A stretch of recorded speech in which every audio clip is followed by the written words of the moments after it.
So we all know about cultural appropriation, but I want to talk about why white people appropriate cultures and something I've been calling white longing.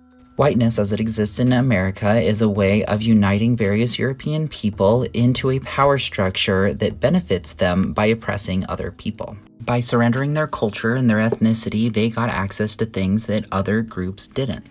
This matches up with stories almost every white family has of one of their generations refusing to speak their mother tongue, refusing to talk about anything that happened in the old world, or being humiliated that their parents didn't assimilate into American culture fast enough.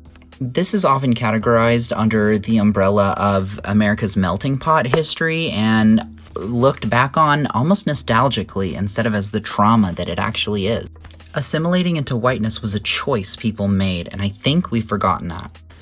But this created a hole, a void in the heart of every white person. The homogenization didn't create a new culture, but a lack of one, which you can argue is still a culture. But if you're white, you've probably felt this feeling without even having a name for it. It's an existential dread, a nihilism in which you feel detached from time, history, and your place in it. What you have been told is that void gets filled with things.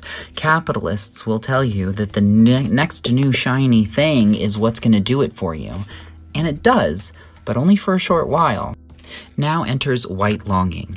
We see other cultures still existing and persevering despite colonization. We see the joy and belonging it brings them. That sense of community reopens a wound inside all of us, and we're being gaslit that wound doesn't exist. But the only way we know how to have that culture is to engage with it via consumerism. So we buy dream catchers and do yoga and put our hair into locks, and then we consume traumatic life stories with the same detachment we watch Marvel movies. We remove things from their cultural context and buy them like products where they lose all their purpose and meaning. This is cultural appropriation. Their potency may last a little longer than other things, but deep down inside, we know we're just playing dress up with other people's cultures. So, what do we do about this? How do we actually fill the void properly? It's a messy answer, but it's reconnecting with your roots. I've been reconnecting with my roots, my heritage, and I've been having a lot of success with it. I'm English and German, and I've been doing a lot of work towards my German heritage so far. I'm finding a lot of joy and peace in it.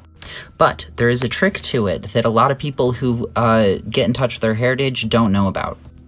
Let me know if you want a part 2. I have a lot more to say about this.